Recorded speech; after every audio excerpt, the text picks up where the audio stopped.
Hi, this is Sam Charles Norton with Estuary English, now coming to you in video form. I wanted to say something about the way in which Brexit is being discussed in religious circles, because it seems to me that most of what is being said by the manifestly religious, or the supposedly religious, could also be said by a well-meaning atheist. I think there are four ways in which we as Christians need to think about contemporary political issues without being the same as an atheist. Now, the first point I want to mention is what might seem like a really obvious point, which is that the politicians are not in charge, but God is in charge. This is a fairly fundamental aspect of having a faith in God. You think that there are more important and more powerful elements to any analysis than simply what politicians might be getting up to. So point one is simply this: God is in charge. Now, I do think there's a long discussion to be had, an analysis to be done of the way in which secular thinking has led us to this sort of total cul-de-sac, cock-up, catastrophic collapse in good governance in our British society. But that's not for today. Simply put, this first point is that we need to think about God being in charge and that our politicians are not in charge.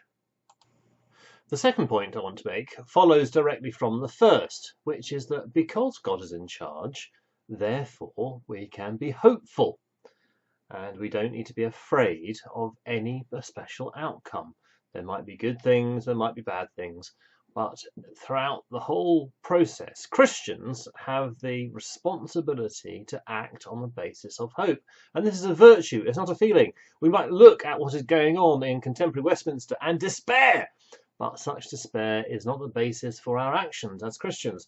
As Christians, we are called to hope, and therefore we are not to be governed by fear. The command repeated most often in Scripture is do not be afraid, because if we act from fear, then we will do the wrong thing. We will not be acting in accordance with God's purposes. To reference the wonderful science fiction novel Dune, fear is the mind killer. And as Christians, we should not be persuaded by any analysis which is based on fear. Now, that doesn't actually have to just be a reference to Project Fear from the Remain camp. There are also lots of elements on the Leave side which are also rooted in fear, especially tactically within Parliament. But as Christians, whether you are Leave or Remain, the point is not to be based on fear. The third point I want to make in terms of a Christian analysis of our present situation is that nations are real things, institutions are real things, and that we need to have an analysis of the present political environment that takes them seriously. One of the pestilent scourges of modern human life is global capitalism, which is allowed to be unrestrained in so many different ways. And one of the reasons why we are sometimes a little bit skeptical of the reality, vitality of nation states is because it's an inefficiency from the point of view of global capitalism. If you have a different set of national markets, then this gets in the way of the efficient operation of multinational companies. And these are people who, generally speaking, have the capacity to lobby the European Union and make laws that favour them. Let's see what happens with Monsanto now. It's been bought up by a German company. But the key point that I want to make is that loyalty to a nation is not in itself a wrong or theologically inadequate position to hold. They are part of the created order. They are provisional and they are fallen.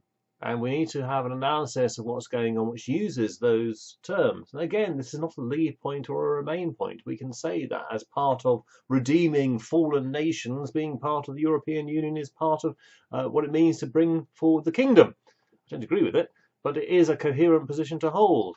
Or, on the other hand, you might see the European Union as a potentially tyrannical, and actually tyrannical when it comes to the Greek population, political institution, and it is ethically needed to withdraw from it. I mean, it doesn't matter whether you Leave or Remain. The point is, as a Christian, on whichever side of the divide you fall, you have to engage with what are called the principalities and powers.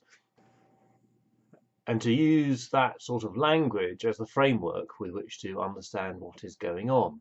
I strongly recommend reading people like William Stringfellow, whose critique of the American imperial state running through the 60s and 70s is, I think, very, very crucial for understanding what's going on in the world today. The last point I want to make about Christian language about our present political crisis is that so often it is simply an appeal to be nice. Oh, let's come together. Let's wring our hands and try and make some sort of consensus. Well, the thing is, God doesn't always work through consensus. Sometimes the consensus is wrong. And sometimes what God does is very, very drastic and harsh, and employs what has sometimes been called the Old Testament heart, where sometimes things have to be let go of in order for the long-term health of the organism to be fostered. The clearest example of this might be the destruction of the temple in Jerusalem in 586 BC, when Jeremiah warned all the powers, look, you can't keep worshipping and thinking in the same way, because look what's going on around you. Widen your horizons, because if you don't, terrible things will happen. And those terrible things did happen. Now, there wasn't any room for nice, cosy consensus between Jeremiah and Hananiah. One had the truth, one did not. And I think it is a theological fault of the church if it doesn't accept that as a possibility. Now, again, this is not a leave or remain point, because you could say the decision has to be made one way or the other. But the idea that a wonderful Anglican via media consensus over a nice cup of tea is the outcome most desirous in our present situation is not necessarily true. I think that has to be argued for, and I haven't heard much arguing for that, rather than simply the usual wringing of hands and the invocation of what it means to be a nice Christian. Now, sometimes we as Christians have to metaphorically get our hands dirty. So there you go, my 4 points about our present political context. I think as Christians it is essential that we talk about God, point out that he is in charge, point out that because he is in charge we don't need to be afraid and we can act on the basis of faith, not fear, that we need to analyse the political process using the theological tools that we've been given in the tradition, talk about principalities and powers, and finally, sometimes God calls us to make hard choices. These are the things that we need to think about as we consider our present situation as Christians and as church leaders and teachers.